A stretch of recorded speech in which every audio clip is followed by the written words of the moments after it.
Atenção, atenção, boa noite a todos. Aguardando a nossa convidada. Aqui vamos convidar aqui a Helenice de Moraes. Helenice de Moraes. Aqui participar da nossa live. Obrigado a todos que estão entrando. Doutora Helenice, boa noite. Boa noite, doutor Alan, como vai? Boa noite, professora Helenice, boa noite aos nossos queridos amigos do Instagram que estão chegando, agradecendo a participação de todos, a Cláudia, aí, os nossos amigos, a Joana, todo mundo participando aí. E enquanto nossos convidados, os nossos seguidores estão sendo convidados pelo Instagram, vamos ter a oportunidade aqui de fazer as apresentações. Bom, pessoal, vamos começar. O nosso projeto é um projeto da Matra 19, chamado A Matra Convida, que tem todas as segundas-feiras, às 20 horas. O projeto A Matra Convida, doutora Helenice, é um projeto que não é um projeto só de direito, mas um projeto com direito em todas as áreas. Já tivemos direito em finanças, direito em saúde mental, direito em espiritualidade e muitos outros temas de interesse da nossa sociedade. Hoje nós temos um tema muito delicado, sensível, que é o trabalho infantil, a situação do trabalho infantil no Brasil e no mundo, como devemos insistir em combater. Por que devemos combater? É o nosso grande desafio de responder essa pergunta hoje. E é um tema também ligado porque tem um link aí com o dia 12 de junho, que é o Dia Mundial, Dia Nacional e Mundial do combate ao trabalho infantil.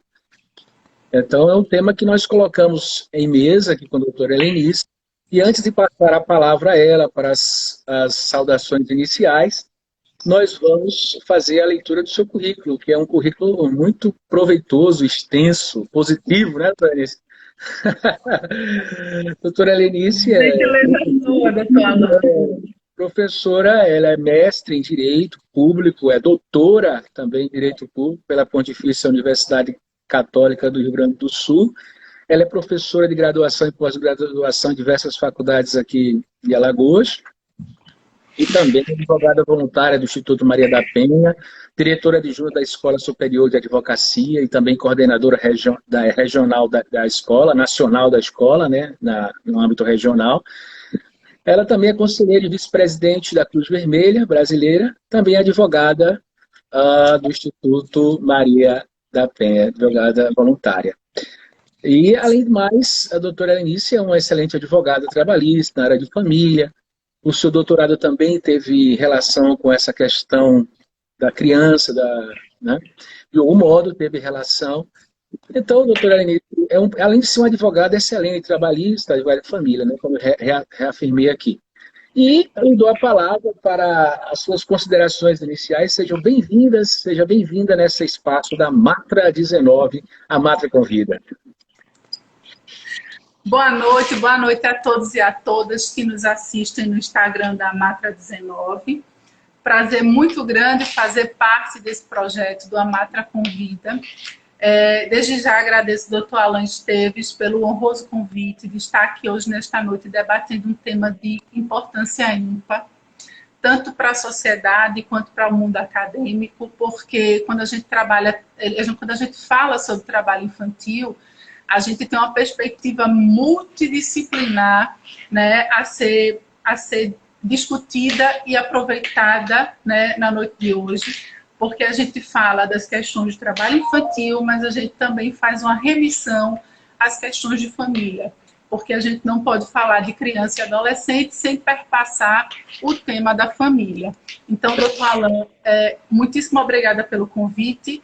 Né? Agradeço também à associação, a Matra 19, por esta oportunidade.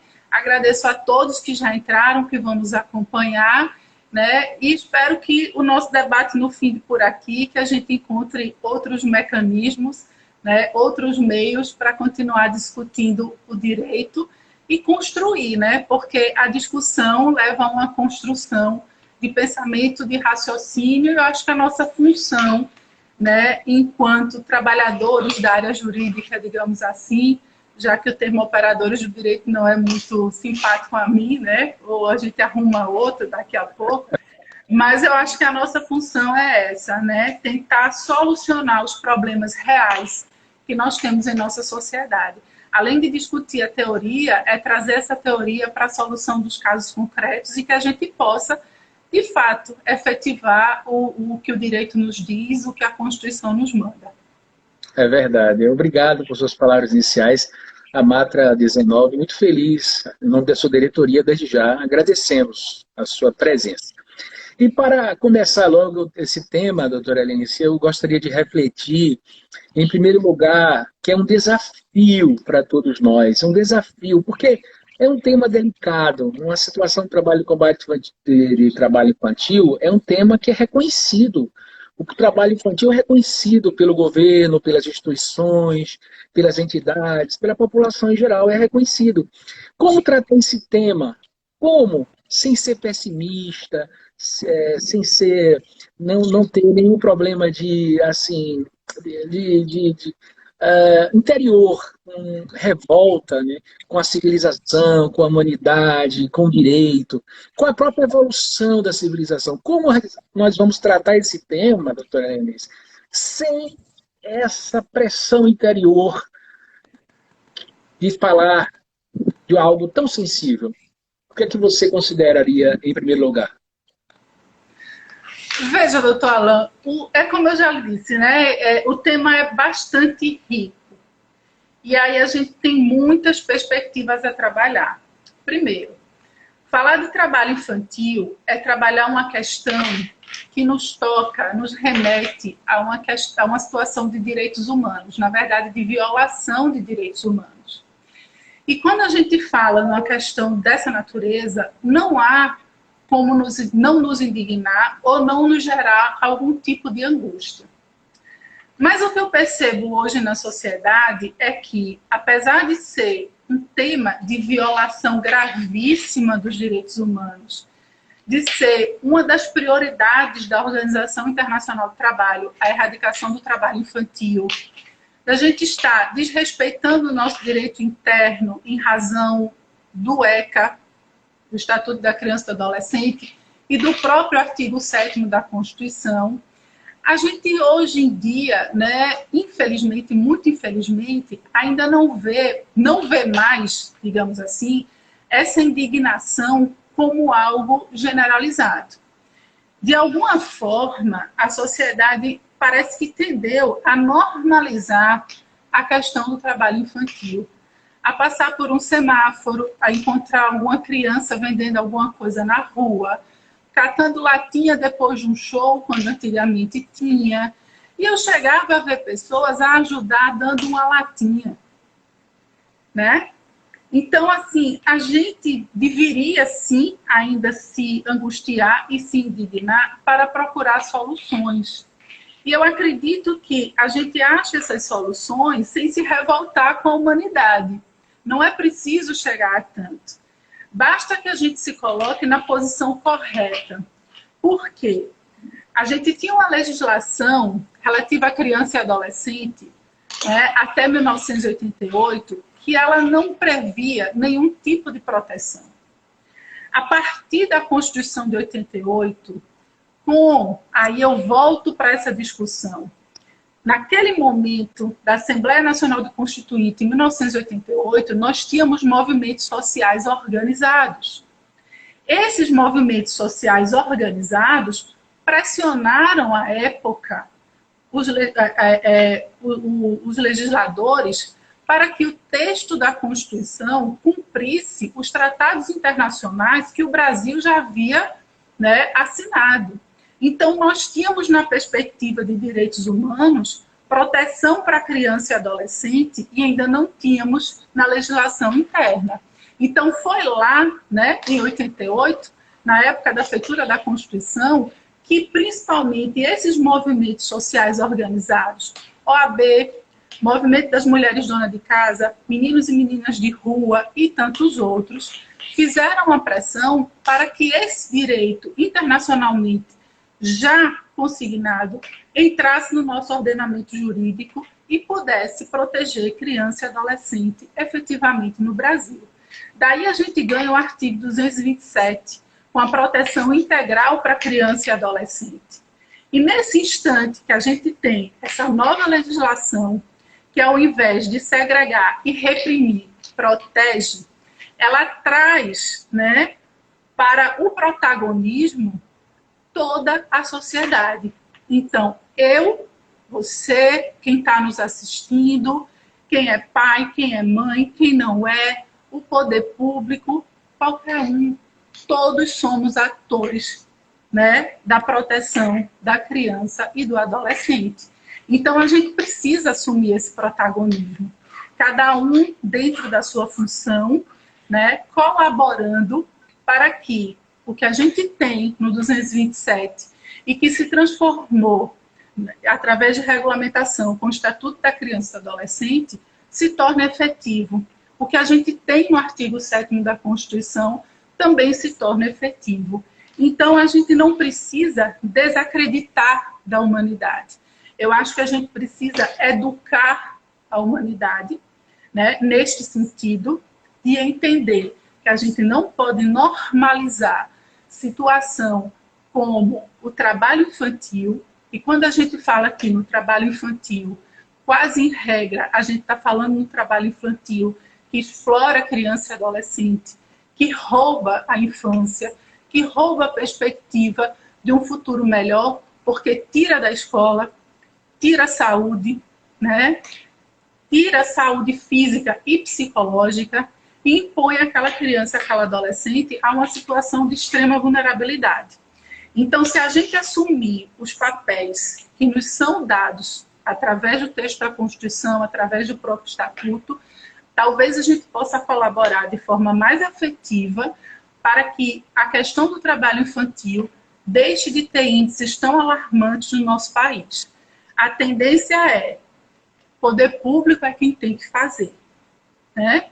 E a gente, muitas vezes, não se coloca no lugar, né, de ator, porque a gente agora tem a previsão de Estado, família e sociedade como os atores da proteção integral. Então, nós da sociedade também somos e temos que assumir, obviamente, né, esse protagonismo para, juntamente com o poder público e a família, poder chegar a uma solução conjunta, poder chegar a medidas, né, que possam, se não resolver em definitivo, mas tornar o trabalho infantil no Brasil cada vez mais raro. E isso parte da necessidade de conscientização, de educação, de politização da sociedade nesse tema específico, para a gente entender que a gente também precisa atuar de forma efetiva. Não é passar no sinal e fechar o vidro para fazer de conta que não viu, né? Ou colaborar de alguma forma para ter a sensação de que está ajudando. É tirar as crianças e os adolescentes da situação de trabalho infantil, porque em sua grande maioria esses trabalhos são degradantes. Verdade. A sua fala é bem-vinda, né? Bem colocada, porque me lembra também, quer dizer, que para não se ficar pessimista com tudo, a gente tem que tomar essa posição. E me lembra o princípio, né? Os princípios do modo geral, na verdade. Por que existem os princípios do modo geral? Os princípios jurídicos, especialmente, do modo geral? Para que a gente tome posição. Não foi eu que disse, foi aquele o Gustavo Zagrebelski, eu não sei se eu pronunciei certo, mas ele disse justamente o que você falou. E tomar uma posição. Então, como sociedade, como pessoas, vamos tomar essa posição.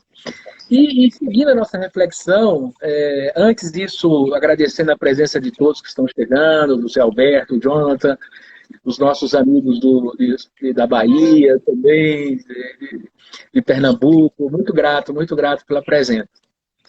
Então, seguindo o nosso roteiro de reflexões sobre o tema que é delicado e sensível e também adotando uma posição. Eu estava lendo sobre conselhos tutelares, né?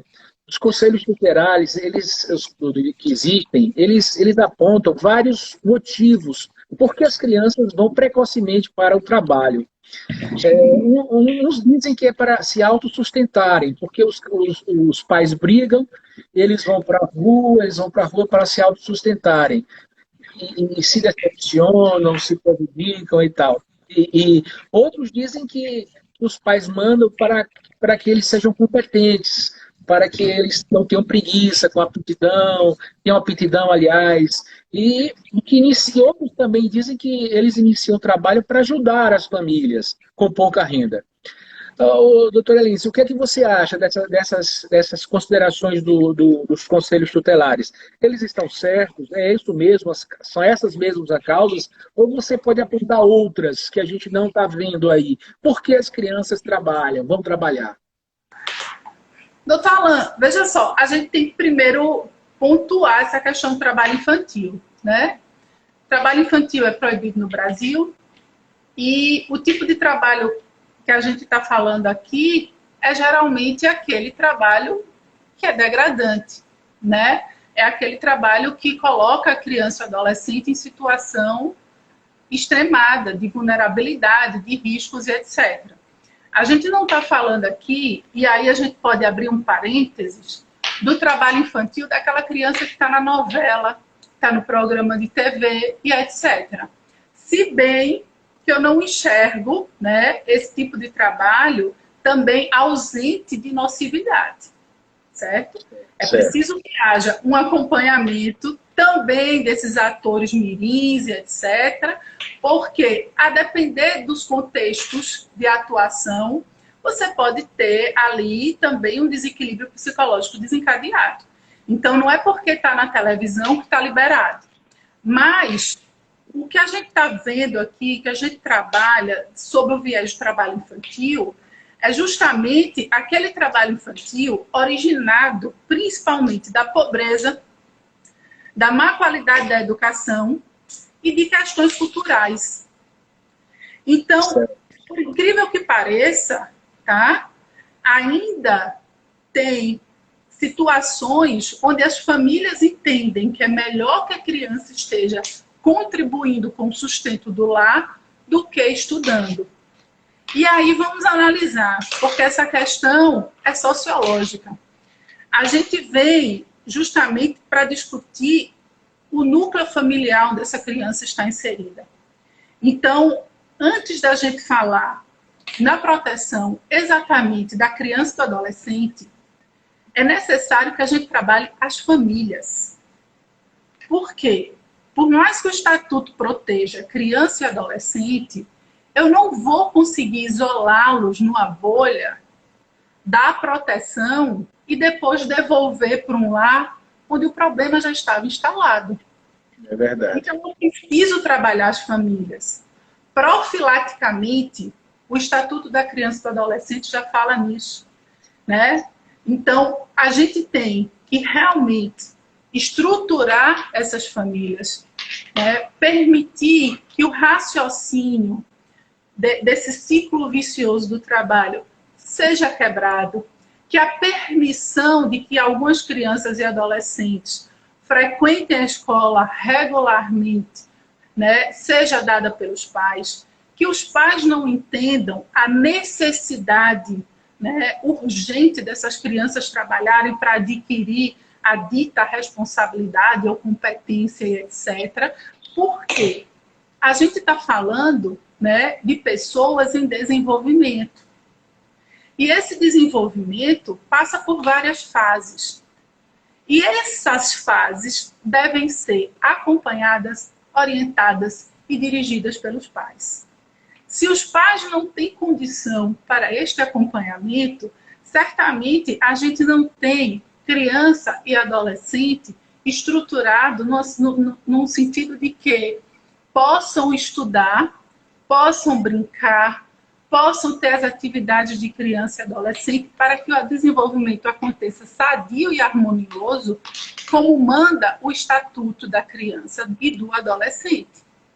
E no final, a gente tenha na sociedade um adulto também sadio e equilibrado para as relações e interações com as demais pessoas. Então, se a gente não observa esse contexto do núcleo familiar, se esse núcleo familiar não é trabalhado, talvez esse ciclo se repita. A questão da pobreza se repita, porque o Estado não deu o amparo necessário para que aquela família tivesse subsistência e aquela criança não precisasse trabalhar. Tá? Se essa família não é trabalhada, né, talvez a gente não consiga fornecer a essa criança a saída para ter uma educação e, a partir da educação, poder ascender socialmente através do trabalho. Mas aí também a gente tem que entender que a educação tem que ser de qualidade. Tá? Então, a educação de qualidade também é uma garantia constitucional que se repete no Estatuto da Criança e do Adolescente. E essa educação de qualidade tem que abranger, inclusive, a questão da profissionalização. Porque eu não posso achar que o fato de dar educação dê empregabilidade. A gente está aí discutindo duas coisas totalmente diferentes. E talvez seja por isso, pela falta de vislumbre de empregabilidade em muitas situações, que as pessoas abandonem, né, a escola para entrar no mercado de trabalho mais cedo.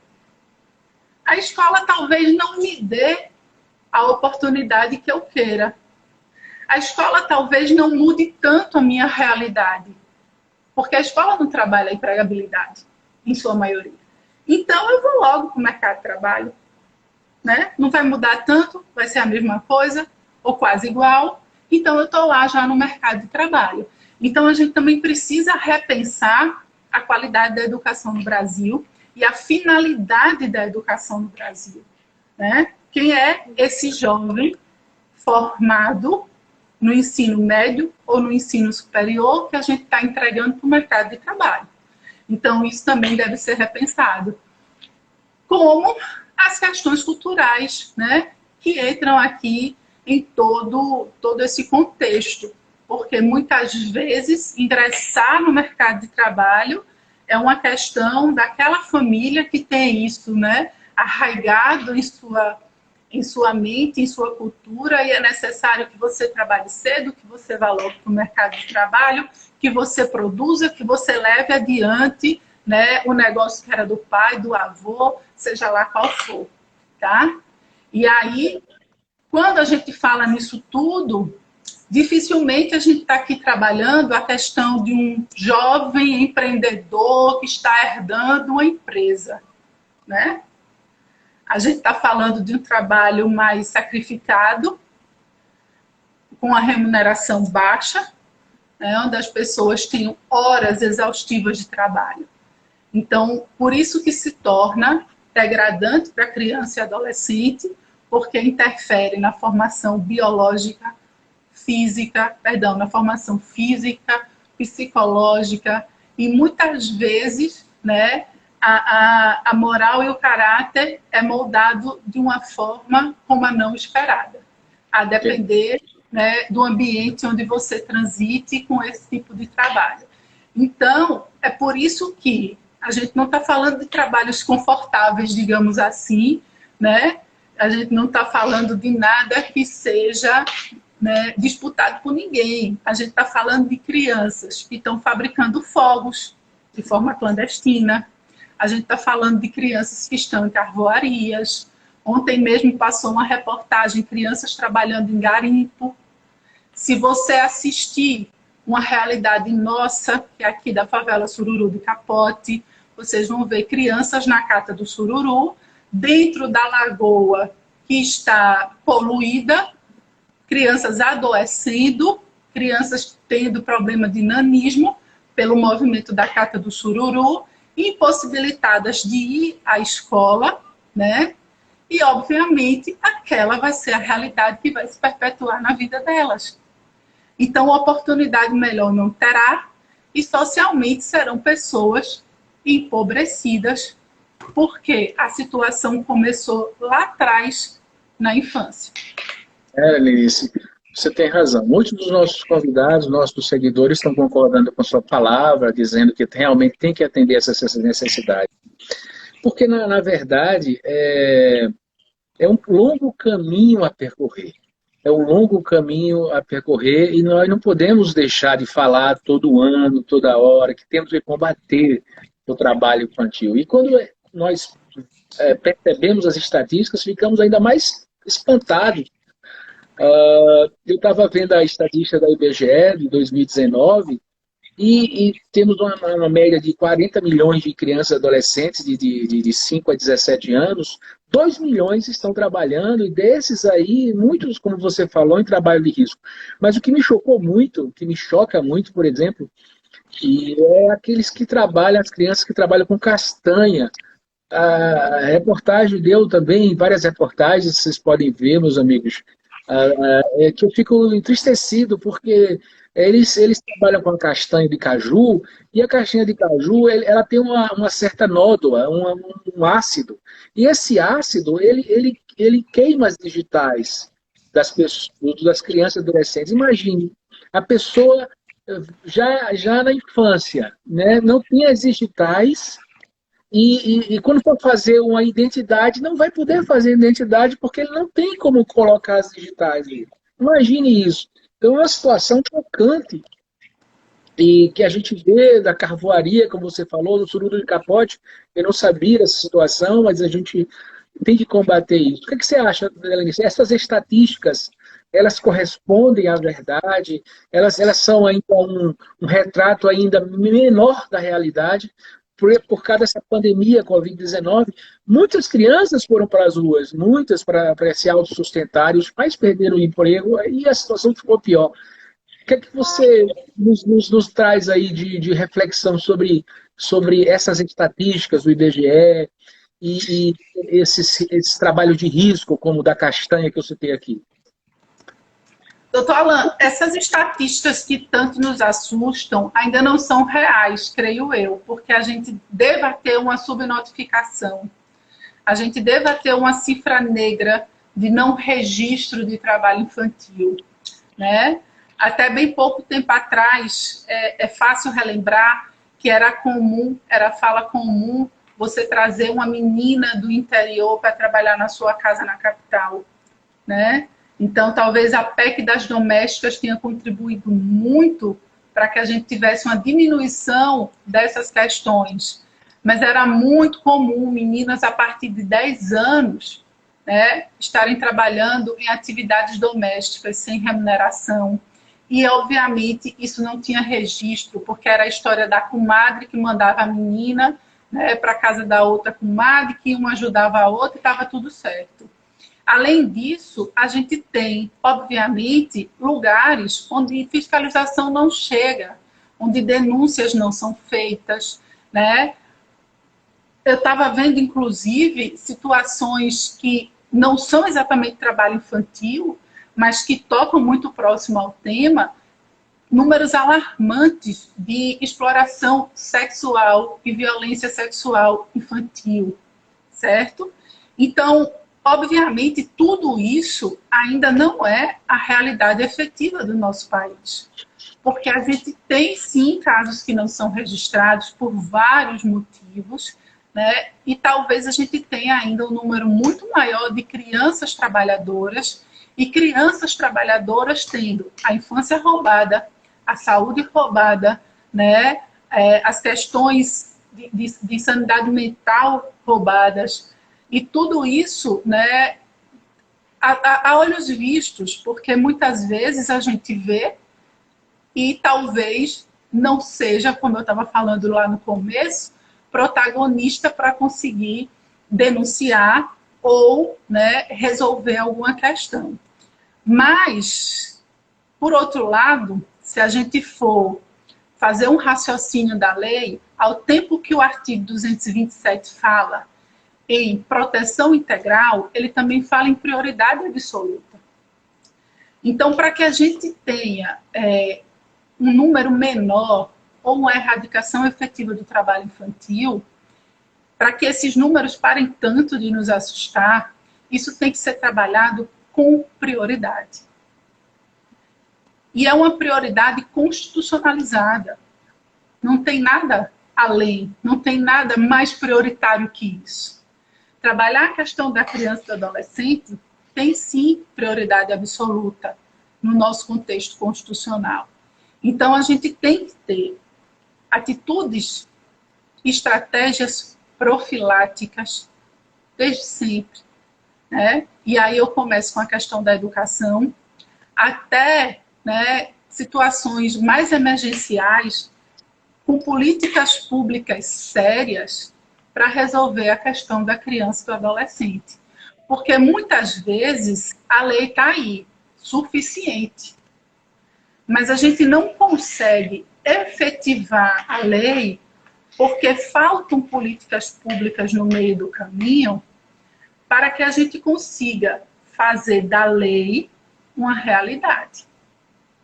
Então, quando eu digo a você, vamos trabalhar a criança e adolescente, é preciso trabalhar o contexto inteiro. E essa rede de proteção, né, ela nem sempre existe de forma suficiente. Quem trabalha com demandas de família sabe muito bem. A gente, às vezes, consegue alguns contatos para solucionar situações, outras vezes nem tanto. Às vezes, aquele apoio que a gente precisa existe, outras vezes ele não chega. E aí a gente está falando de crianças, muitas vezes em situação de vulnerabilidade econômica e social, onde a questão é muito mais profunda. Então, não basta eu pegar essa criança e mandar para a escola num período integral e dar a ela aula, lanche e talvez atividade esportiva, se ela volta para o mesmo entorno. Então, a gente precisa ter atitudes, né, profiláticas sérias, com políticas públicas realmente edificantes na questão da criança e do adolescente.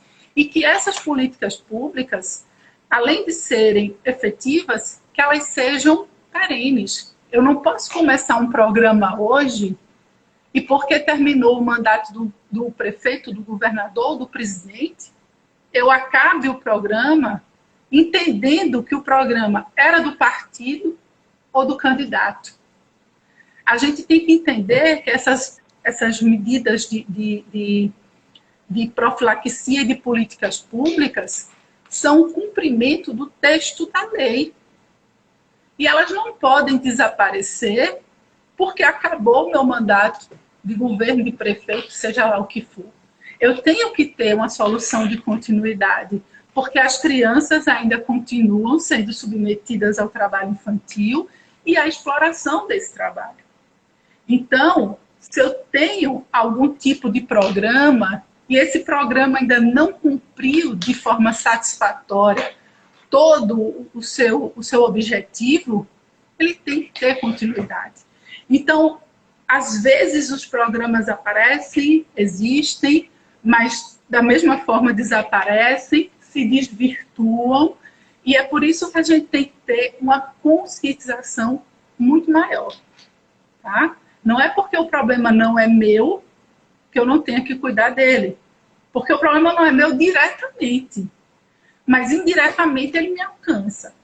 Então a gente tem que ter esse olhar muito maior para a questão da criança e do adolescente, muito mais cuidadoso, e entender que se a gente não fizer isso agora, ou se a gente não tomar, né, as providências devidas a partir de então, a gente pode ter um futuro, né, muito mais complicado socialmente falando, porque não houve esse tratamento de forma anterior. Eu entendi.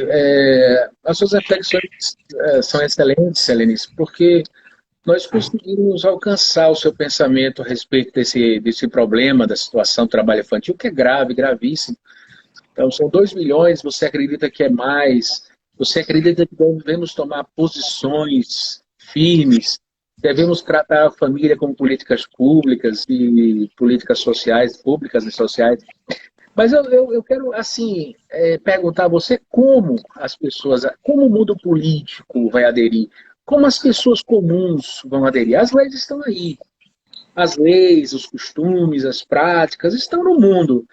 A lei vem, ela não é, ela é uma imposição, obviamente, ela é uma imposição, mas ela tem um direcionamento, é uma direção da civilização, nesse sentido aqui, que não haja trabalho infantil, que as crianças sejam preservadas para a educação, para o desenvolvimento psíquico, social, mental. E o trabalho infantil, ela perde isso, ela prejudica a educação, prejudica o seu desenvolvimento emocional e psíquico. De alguma forma, prejudica e vai cobrar mais na frente, como você falou, vai cobrar o retorno. Então, mas eu quero saber de você, assim, como as pessoas podem aderir à ideia de não realizar trabalho infantil, ou então de aderir à ideia de combater o trabalho infantil, porque são duas coisas. Eu não. Tem a lei aí dizendo que não deve ser, que as pessoas fazem, e tem os políticos, o mundo político, o mundo das instituições, que também precisa combater o trabalho infantil. Então, é como aderir, como fazer com que as pessoas espontaneamente vão e se dirijam a essa ideia, a esse direcionamento da Constituição e das leis do país. O que é que você pensa? O como? Doutor Alain, eu penso que a gente tem que tratar o tema sobre alguns contextos. A gente tem o contexto político, social, jurídico e legislativo. Mas todos estão conectados, né, de alguma forma. Aí, se a gente for raciocinar um pouquinho, talvez, né, a gente tenha lei suficiente. Temos, Aí não resta, lei né? suficiente, temos demais. Até porque o nosso Estatuto da Criança e do Adolescente é festejado em alguns outros países, é copiado, né? A nossa Constituição também é bem vista, uma Constituição cidadã, garantidora de direitos fundamentais, no papel. Aí vamos tirar do papel. Vamos, Né? o como. É o Aí como. vamos lá. Aí a gente vai para nossas questões sociais, e eu repito, o artigo 229 da Constituição nos chama, né, a ser atores agora. Antes, criança e adolescente, antes da proteção do próprio Estatuto da Criança, vindo da Constituição Federal, nem sujeito de direito era. Então, a atuação era somente do Estado. E uma atuação eminentemente repressiva, que só considerava a criança no binômio pobreza-marginalidade. Então, o Estado só chegava ali para reprimir, certo? No instante que a gente muda o contexto e a gente vem com a Constituição de 88, colocando a dignidade como a mola mestra de todo o nosso ordenamento, obviamente, criança e adolescente passa a ser sujeito de direito. E sujeito de direito com proteção integral, né, e com prioridade absoluta. Mas isso não acontece somente com a atuação do Estado. É preciso que a família participe, é preciso que a sociedade participe. Então, aí a gente vem novamente com essa ideia. Como é que socialmente eu posso contribuir? Né? Como é que eu, família, posso contribuir? Então, a família está ali no contexto de proteção, de cuidado, de orientação. Mas para que a família faça isso, é preciso também estar amparada. É preciso também ter né, a possibilidade de fazer. Então, não adianta eu dizer que a criança tem que ter saúde, educação, se alimentar bem, se eu estou falando de pais desempregados. Se eu estou falando de pais alcoolizados. Se eu estou falando de pais que fazem uso de entorpecente de forma que não conseguem mais cuidar dos filhos. E isso não é uma situação extraordinária. Se a gente assistir os telejornais, a gente vai ver situações várias de crianças passando por situação de risco dentro da própria casa. É verdade. Né? Então, a gente tem que trabalhar esse contexto de família para garantir essa proteção de criança e adolescente. E também a gente tem que fazer com que a sociedade entenda que é problema dela, sim, a criança que está na rua trabalhando. A criança que está lá no final do show catando latinha, que está passando na praia vendendo espetinho, que está à noite na praia vendendo flor, né? Estou sendo leve, né? Ainda tem aquele que está no corte de cana, há bem pouco tempo tinha. Ainda tem aquele que está, como eu disse, na fábrica dos fogos, quando a gente tinha, né, período junino, trabalhando de forma clandestina. Então, a gente tem muito trabalho infantil, né, sendo explorado pela sociedade. Então, a gente tem que ter essa atitude, obviamente, de educação e de punição. Aí a gente talvez consiga fazer com que a sociedade desperte para a necessidade de combater e proteger, né, e não fazer uso do trabalho infantil. Então, a gente tem que ter, obviamente, essa educação que parte de uma conscientização política sobre o tema. Eu não estou falando de questão política partidária, de forma alguma. Eu estou falando de entender o tema nos seus elementos mais profundos. Porque muitas pessoas enxergam e dizem, o que é que tem? É bom, já está criando responsabilidades, né? Já está trabalhando, já sabe lidar com dinheiro, mas não sabe de todo o arcabouço, né, que existe de proteção, de fundamento para essa proteção. Porque há quem diga que o Estatuto da Criança e Adolescente é protecionista em excesso. Verdade. Eunice, outra coisa também. Tem um convidado aqui que disse aqui, e aquele dito, não dá para ver o nome do convidado, do seguidor, porque às vezes não colhe. E o dito, estudar não enche barriga. Eu acho que estudar enche barriga, enche barriga muito. Eu acho que é a forma mais efetiva de se encher barriga. Né? Porque eu não vejo outra forma lícita de ascensão social que não seja pelo estudo. E já foi detectado que cada ano de estudo que você possa desenvolver, não só estudo formal, qualquer estudo, você tem 5% a mais de uma remuneração. Cada ano de estudo que você pode desenvolver, você pode ter 5% a mais. Então, enche barriga. A longo prazo, enche barriga. Enche barriga de uma forma mais segura, porque você tem a dita, digamos, empregabilidade em várias situações. Né? Então, assim, enche barriga, mas é um ditado do interior, exatamente. E aí a gente toma aquela questão cultural, né? E também é cultural essa discussão do excesso de proteção do Estatuto da Criança e do Adolescente. Mas esse excesso de proteção, que tanto é criticado, nunca chegou a ser 100% efetivado. Então, o dito excesso nunca chegou a ser entregue de forma real. Né? Então, a gente está falando ali daquela criança, daquele adolescente que outrora era marginalizado, né, somente pela situação de condição social. Hoje, ele não pode mais sê-lo de forma material, por conta do estatuto, mas continua sendo na prática. A gente continua tendo essa marginalização de criança e de adolescente, né, pobre, criança e adolescente que não estão em condição econômica e social privilegiada. É verdade. Continuamos, né? A gente estava fazendo uma reflexão, inclusive, na sala de aula semana passada. Quem é que consegue estudar, em sua grande maioria, nas universidades públicas? Só os ricos. Quem teve uma educação de qualidade. Educação de qualidade.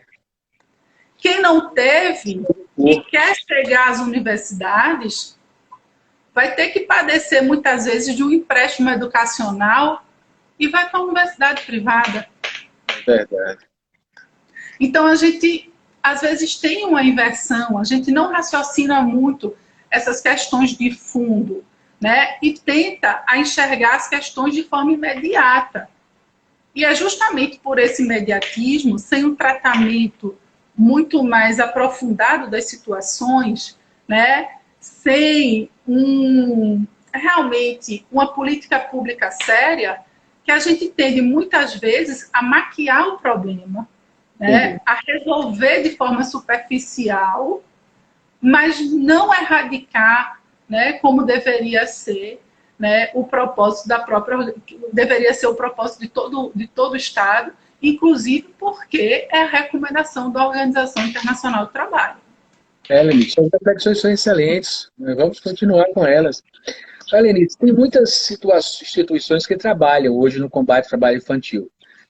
São os conselhos tutelares, o Ministério Público do Trabalho, o Ministério Público Estadual. Nós temos também os tribunais do trabalho, o Tribunal Superior do Trabalho com o CSJT, que é o Conselho Superior da Justiça do Trabalho. Todas as instituições que nós pensamos assim estão envolvidas em combater o trabalho infantil, inclusive pedem aos tribunais que façam essas campanhas e tudo, que debatam a situação. E a minha pergunta a você é o que essas instituições acertam e o que elas podem melhorar nesse combate ao trabalho infantil, para você? Olha, eu acho que todas essas instituições acertam muito, né? Se a gente não tivesse a atuação delas, talvez a gente padecesse hoje de números muito mais alarmantes. A questão é a seguinte, como a gente estava discutindo, não basta a atuação de algumas instituições. É preciso que a gente tenha um olhar macro sobre o problema. Então, ao tempo que eu tenho uma produção legislativa suficiente, eu tenho que ter uma atuação das instituições que tratam do tema de forma efetiva. Muitas vezes, essas instituições têm problemas internos que impedem o trabalho a contento. Digo isso porque acompanhei alguns conselhos tutelares, tá? A gente, às vezes, muitas vezes, via conselheiros tutelares abnegados, mas que não tinham um carro, que a gente fazia denúncia de uma criança abandonada em algum lugar, não tinha uma casa de passagem, não tinha a estrutura necessária.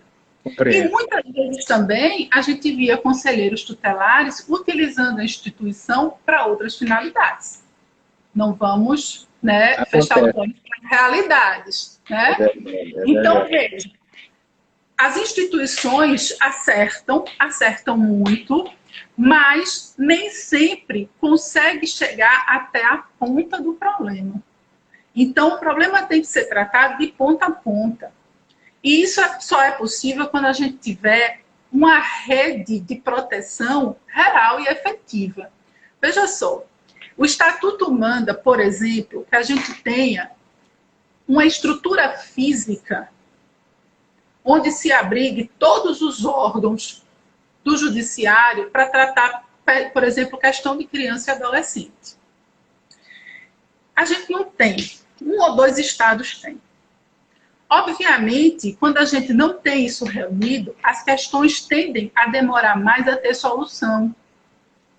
Muitas vezes, as pessoas não têm nem como se deslocar, né, entre esses órgãos. Então, é óbvio que as soluções são demoradas. E essas soluções demoradas tendem a fazer as pessoas entender que não está havendo nenhuma providência, que nada está sendo feito, né? Que as instituições não têm atuado como deveria dentro do seu papel. Por outro lado, essas instituições também, como eu falei, não têm a condição de alcançar o problema do começo ao fim. Às vezes por falta de efetivo humano para fiscalização, né? Às vezes por falta de estrutura física e etc. Às vezes por falta de especialização no tema. Já esbarrei com isso, né? É verdade. Já esbarrei com situações em que não se andou porque não se tinha a expertise exata no tema. Então, a gente tem que repensar tudo isso. Eu tenho que ser a sociedade que assume o meu papel de cobrar que o Estado brasileiro tenha o compromisso de efetivar o texto da Constituição, protegendo criança e adolescente, e aqui na nossa temática, deixando-os livres do trabalho infantil degradante e penoso. Eu tenho que ser o legislativo que apresente leis suficientes, né, para que as pessoas, obviamente, as cumpram. Eu tenho que ser o judiciário que tem um olhar atento para aquela questão, para que aquilo tenha, obviamente, a celeridade necessária, a resposta necessária. E muitas vezes, por exemplo, quando a gente tem algumas empresas que exploram o trabalho infantil, a reprimenda é tão insignificante que para a empresa não é nada. Ah, o seu CNPJ não pode mais ser utilizado para tal e qual finalidade. Problema nenhum. Eu faço outro. Ou eu compro, né? Que eu já ouvi, compra de CNPJ. A indenização por um fundo é tão pequena que para a empresa não importa, para aquela pessoa não importa. Então a gente tem que ter leis que alcancem quem praticam, quem explora o trabalho infantil, e um judiciário ágil nessa condução dos processos e punições, para que realmente surta, né, os efeitos profiláticos, preventivos, pedagógicos e repressivos esperados. Então, a gente tem que ter todo esse contexto. É por aí mesmo. Caso contrário, parece que é cada um fazendo uma coisa isoladamente em um lugar e não chega a se concretizar o início e o fechamento do problema. É verdade. Parece que a conclusão do problema não acontece, a resposta não vem, e aí as pessoas tendem, talvez, a normalizar a questão. O que a gente não pode é normalizar o trabalho infantil. Achar que tudo bem, porque é uma criança pobre que precisa de dinheiro, que precisa ajudar a família. Não é assim. Se você conversar com uma criança que esteja submetida a uma situação de trabalho infantil, vocês vão entender que ali dentro existe uma dor, existe uma formação diferente, existe um contexto diferente de pessoa, né? Porque não é a regra, não é o comum, não é o que deveria ser. E a pergunta é, por que eu não posso brincar como o outro? Por que eu não posso ter um brinquedo como o outro? Aí a gente retoma a questão, né, social de tratamento daquela família, de possibilidades daquela família. Porque não dá, de novo, para a gente isolar a criança e o adolescente e achar que o problema está no tratamento único e exclusivamente dele. É verdade. Mesmo torno, né? Ele volta para o mesmo.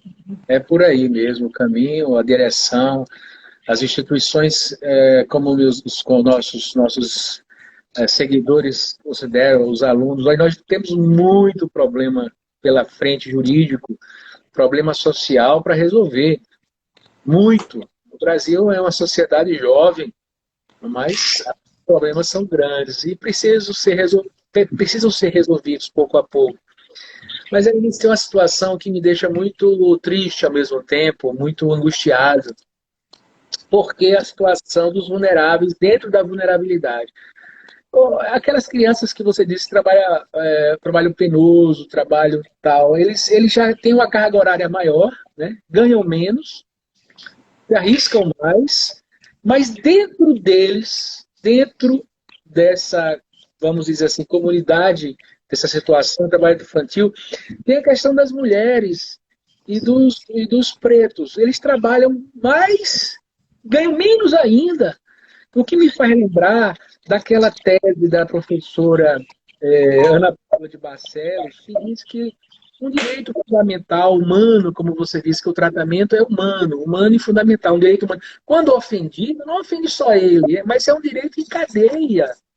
Vários direitos que estão sendo ofendidos aqui Como é que você explica essa tese da professora Ana Paula de Barcelos, que ela fala sobre isso? O que é que você diz sobre essa tese dos nossos... Um direito que é ofendido em cadeia. É verdade, doutor. Se eu sou criança, submetida a trabalho infantil, né, em condições muitas vezes degradantes, cruéis, etc., não está me faltando só aquele direito de proteção de criança e adolescente especificamente. Está me faltando tudo. Então, eu tenho um encadeamento aí, né, de supressão de direitos. Eu tiro o direito de ser criança, eu tiro o direito de um desenvolvimento sadio e harmonioso, eu tiro o direito de uma saúde, né, condizente com a idade, eu tiro o direito, inclusive, daquela criança ter dignidade. E eu tiro o direito de uma perspectiva futura, né? Então, eu vou ali roubando dela vários direitos ao mesmo tempo. Por isso que eu já disse, se você conversar com a criança submetida a uma situação dessa, você vai entender que o discurso é dolorido, porque ela entende tudo que está sendo retirado dela, né? Ela sabe que ela poderia estar numa situação, numa condição melhor, mas não foi dada a ela esta oportunidade. Então, obviamente, ela já entende a partir dali que ela não vai ser igual àquele outro.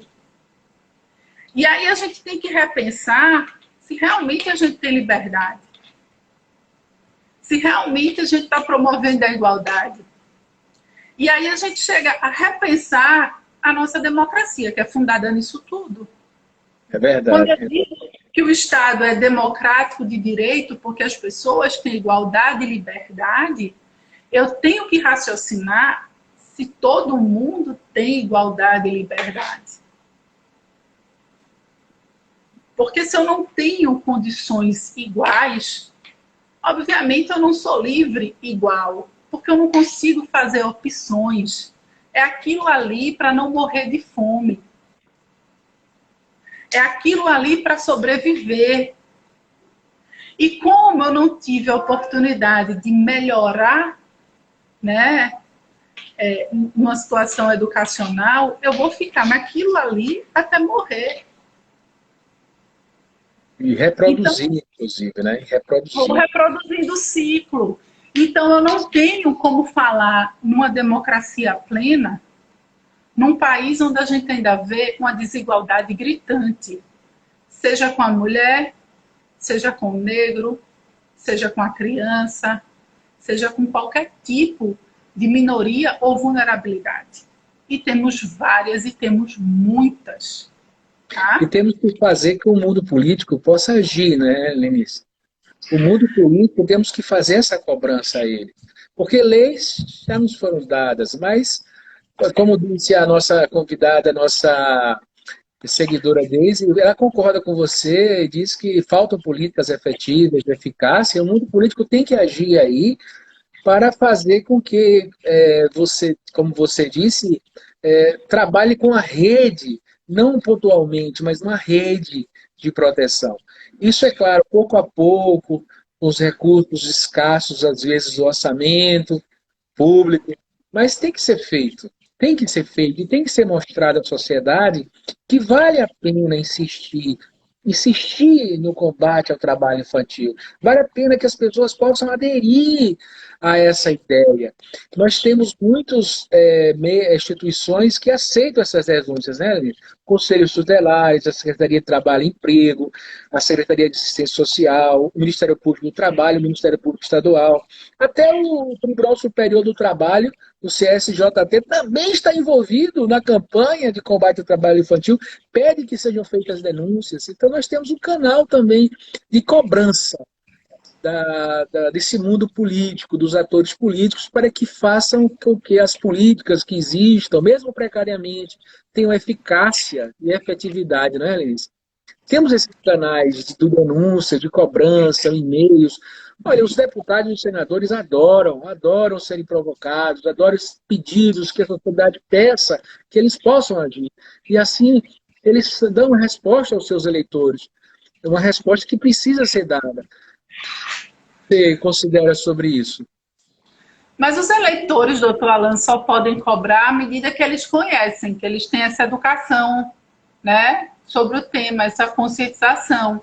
É por isso que eu digo, é preciso que a gente tenha essa consciência. Há uns anos atrás, eu vi uma pesquisa de adolescentes que estavam saindo do ensino médio e só 3 a 5% tinham noções de cidadania. É verdade, é horrível. Né? Então, eu vou cobrar o quê? De quem? Se eu não tenho esta consciência formada em mim. Então, muito mais do que uma educação formal, a gente tem que ter uma educação política conscientizadora Cidadã. de todas as pessoas, cidadã, para que as pessoas entendam qual é o seu papel na sociedade. Para que eu pegue o telefone, faça uma denúncia ou e-mail, né, ao Conselho, ao CSJT, por exemplo. Para que eu faça uma denúncia ao Ministério Público do Trabalho, né, para que eu faça uma denúncia ao Ministério Público Estadual. Mas as pessoas acham, em sua grande maioria, que esses órgãos estão distanciados da população, ou que não é minha atribuição, né? Então, é preciso que a gente tenha essa educação cidadã, não só a educação formal, para que a gente tenha cidadãos conscientes do seu papel, primeiro, para ter uma atuação, né, nesse papel que nos é designado, e segundo, para que a gente consiga cobrar da classe política, obviamente, o que também deve ser feito por eles. É verdade. Porque muito pouco é cobrado, porque a população, primeiro, né, esquece, né, desse... Não te interessa. Não nos interessa. Não nos interessa. Então, esquece de cobrar do político que elegeu, não o que ele prometeu, mas o que ele tem que fazer, porque o texto da Constituição manda. Verdade. Né? E aí a gente tem que ter essa consciência e tem que ter essa propriedade. Porque enquanto eu não sei o que eu posso cobrar, a quem cobrar e onde cobrar, muitas vezes eu fico inerte. Mas no instante que eu tenho este conhecimento, talvez eu ganhe força de dizer, vou ligar para o Conselho Tutelar, né? Vou fazer uma denúncia ao Ministério Público do Trabalho. E às vezes também é temor, né? O problema não é meu, vou me meter e aí vai sobrar para mim. Então a gente tem que ter essa conscientização, para que a gente também cobre a classe política. A gente não pode, enquanto sociedade, somente assistir, esperar ou rezar, né, para que as coisas se resolvam com a intervenção divina. Não dá, né? Essa história de que, né, Deus quis, Deus vai resolver, Deus sabe, é própria nossa do Nordeste, né? Muito mais das cidades do interior, mas a gente não pode mais ter esse raciocínio de achar que a gente tem, não vai ver as situações, não denunciar e esperar em Deus que as coisas se resolvam. Não é assim. Talvez Deus tenha feito a gente como instrumento para a solução do problema, né? E a gente está aí inserido no contexto para isso. Então, enquanto a gente não reunir todos os atores, né, de forma consciente, séria e efetiva, enquanto a gente não tiver uma rede de proteção funcionando de verdade, talvez esse assunto seja discutido daqui a 5 anos de novo, daqui a 10 e daqui a 20, o que é lamentável. O que é lamentável. A gente não devia mais estar falando no Brasil em miséria, trabalho infantil, né? em qualquer tipo de discriminação. Eu acho que ainda é uma questão extremamente ultrapassada. A gente já devia ter seguido adiante, né? E já está trabalhando outra fase de direitos. E não ainda buscando o elementar, que é a igualdade. A gente ainda está ali. Nós ainda não somos iguais, né? Nós ainda não somos iguais. Então, eu ainda acho que a gente tem um atraso imenso. Em 2021, a gente ainda falar em trabalho infantil, a gente ainda falar em discriminação com o negro, com a mulher, com o homossexual, É quase um né? bullying. É um Oi? bullying. É quase isso aí, um bullying. É um constrangimento falar sobre isso ainda. Mas temos Né? que falar porque existe o problema, né? Temos que Existe, falar porque existe. É real o problema. mas Então é a como gente se a tem que gente não insistir. tivesse caminhado na evolução, né? É verdade, é lento, como eu falei, é lento, é de pouco a pouco, depende do mundo político, do mundo jurídico, a combinação dos dois. Os nossos seguidores também concordam, muitas das suas falas eles admitem que faltam políticas, etc. Mas, Helenice, chegamos também aos nossos 60 minutos aí do nosso. Já.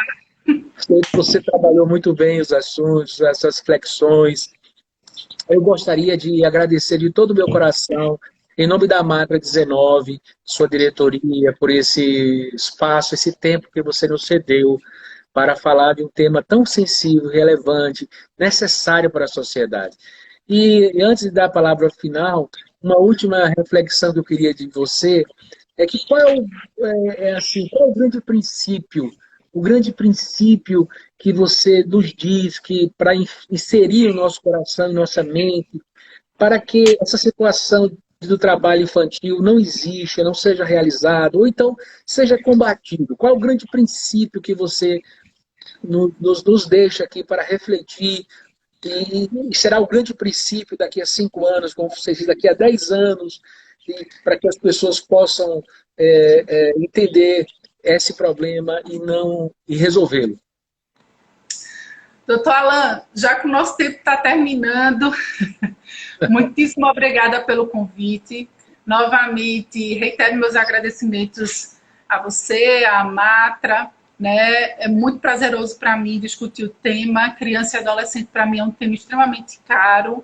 Família é um tema de muita relevância, caríssimo, importante, multidisciplinar, e a gente poderia ficar aqui até meia-noite, tá? No entanto, como reflexão final, eu acredito que se a gente raciocinar o outro como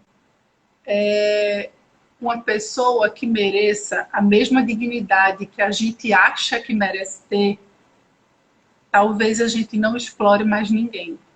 Nem criança, nem adolescente, nem mulher, nem negro. Então, se a gente enxergar no outro a dignidade que a gente quer, né, individualmente para a gente, talvez a gente tenha uma empatia muito maior pela situação alheia e a gente não permita, não normalize, né, não ache que está tudo bem a situação do trabalho infantil escravizado, do trabalho infantil cruel. Então, basta a gente enxergar aquela criança e aquele adolescente como um filho, um irmão, né, alguém próximo, e dizer eu não permito, como eu não permitiria com o meu filho. E aí, tomar as providências necessárias enquanto agente da sociedade, enquanto família, enquanto poder público, né, enquanto classe política, as instituições organizadas, né, e aí a gente enxergar a necessidade da solução do problema em definitivo, exatamente com a empatia de ver a dignidade no outro. Porque Entendi. muitas vezes a gente olha o outro não como merecedor da mesma dignidade que a gente acha que deve ter.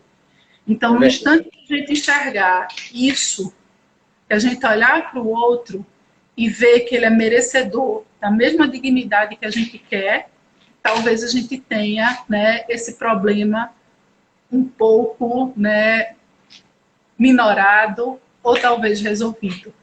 Porque talvez eu acho que o que falta é a gente entender que a igualdade é para mim, é para o outro, a liberdade é para mim, é para o outro, e no instante que isso acontece de forma coletiva para todo mundo, a gente tem um Estado harmônico e com problemas sociais muito diminuídos. O que faz a gente ter economia melhor, que faz a gente ter perspectiva de vida melhor, né? Que faz a gente ter saúde melhor. Então, enquanto a gente tratar egoisticamente o tema, talvez a gente esteja aqui na minha aposentadoria ainda falando sobre isso. Maravilha, maravilha de finalização. Muito obrigado, obrigado aos nossos seguidores. Um grande abraço a todos. Obrigado, Helenice. Boa noite a todos. Abraço, doutor Alan. Boa noite a todos. Tchau. Tchau.